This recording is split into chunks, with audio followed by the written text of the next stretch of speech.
नमस्ते दोस्तों, Indic divine channel पे आप सभी को स्वागत है। इस पृथ्वी पर 4 युग हैं: सतयुग, त्रेतायुग, द्वापरयुग और कलियुग। सनातन शास्त्रों के अनुसार अब तक 3 युग सत्य, त्रेता और द्वापर युग बीत चुके हैं और जो चल रहा है वह कलियुग है। कलियुग में धरती पर अन्य युगों से ज्यादा अधर्म और पाप बढ़ता जाएगा। कलियुग में धरती पर धर्म से ज्यादा पाप है। विष्णु पुराण में कलि युग के वर्णन करते हुए कहा गया है कि कलि युग में पाप इतना अधिक होगा कि सृष्टि का संतुलन बिगड़ जाएगा। इस युग की अवधि करीब 4,32,000 मानव वर्ष है और कलि युग को शुरू हुए अभी 5,500 वर्ष ही हुए हैं। पुराणों के अनुसार 3,114 ईसा पूर्व कलियुग की शुरुआत हुई थी। ये कलियुग ब्रह्मा के द्वितीय परार्ध में वराह कल्प के श्वेतवराह नाम के कल्प में और 7वें वैवस्वत मनु के मनवंतर में चल रहा है। पुराणों के अनुसार 27वां चतुर्युगी अर्थात 4 युगों के 27 चक्र बीत चुका है और वर्तमान में यह वराह काल 28वें चतुर्युगी है और यह कलियुग चल रहा है। दोस्तों, कल की पुराण में कलियुग के बारे में ऐसी कुछ हैरान कर देने वाली बातें बताई गई हैं जो कलि युग के अंतिम चरण में घटित होने वाली है। क्या है वे चौंकाने वाला सच्चाई, चलिए जानते हैं। कल की पुराण के अनुसार कलियुग में लोग शास्त्रों से विमुख हो जाएंगे।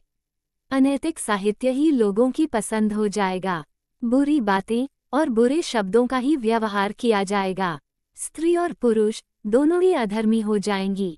स्त्रियां पतिव्रत धर्म का पालन करना बंद कर देगी और पुरुष भी ऐसा ही करेंगे। स्त्री और पुरुषों से संबंधित सभी वैदिक नियम विलुप्त हो जाएंगे। कलि युग में स्त्रियां धनहीन पति को त्याग देंगी। उस समय धनवान पुरुष ही स्त्रियों का स्वामी होगा। अन्याय से धन हासिल करने वाले लोगों में बढ़ोतरी होगी। लोग धन के लोभ में किसी की हत्या करने में भी संकोच नहीं करेंगे। धन का महत्व बढ़ जाएगा और धरती पर धर्म, दया और इंसानियत पूरी तरह से खत्म हो जाएगी। पारिवारिक रिश्ते नाम मात्र के होंगे। वेदों की गलत व्याख्या की जाएगी।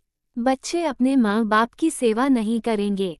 मनुष्यों की बुद्धि धर्म से विपरीत हो जाएगी और पृथ्वी पर मलेच्छों के राज्य का विस्तार हो जाएगा। अपने धर्म को छोड़कर लोग दूसरे धर्म का आश्रय लेंगे। देवताओं का देवत्व भी नष्ट हो जाएगा और उनका आशीर्वाद भी नहीं रहेगा। कलियुग के अंत में मनुष्य की आयु महज 12 वर्ष और शरीर मात्र 4 इंच का रह जाएगा। कलियुग के 10,000 साल बाद गंगा नदी सूख जाएगी और पुनः वैकुंठ धाम लौट जाएगी।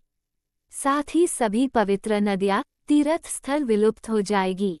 देवी देवता पृथ्वी छोड़कर अपने धाम लौट जाएंगे। मनुष्य पूजन, कर्मकांड, व्रत, उपवास और सभी धार्मिक काम करना बंद कर देंगे। एक समय ऐसा आएगा जब जमीन से अन्न उपजना बंद हो जाएगा। पेड़ों पर फल नहीं लगेंगे। लोग मछली मांस ही खाएंगे। धीरे धीरे ये सारी चीजें विलुप्त हो जाएंगी। गाय दूध देना बंद कर देगी। भयंकर कलियुग में धरती पर अम्ल वर्षा यानी एसिड रेन होगी, जिसके कारण पेड़ पौधे और जीव जंतु खत्म हो जाएंगे और इंसान अपनी भूख मिटाने के लिए एक दूसरे को खाएंगे। कलि युग के अंत के समय बड़े बड़े भयंकर युद्ध होंगे। भारी वर्षा, प्रचंड आंधी और जोरों की गर्मी पड़ेगी। कल की पुराण के अनुसार कलि युग के अंत में यानी कलियुग व सतयुग के संधिकाल में भगवान विष्णु कल की अवतार रूप धारण करके इस पृथ्वी पर आकर संभर नामक स्थान पर विष्णुएशा नामक तपस्वी ब्राह्मण के घर भगवान पुत्र रूप में जन्म लेंगे। कल की देवदत्त नामक घोड़े पर सवार होकर संसार से पापियों का विनाश करेंगे और धर्म की पुनः स्थापना करेंगे। इसके बाद फिर से इस धरती पर सत्य युग का प्रारंभ होगा। दोस्तों, आशा करते हैं ये सारी जानकारी आपको अच्छी लगी होगी। वीडियो अगर आपको अच्छी लगी हो तो एक लाइक करके चैनल को सब्सक्राइब कर लीजिए। धन्यवाद।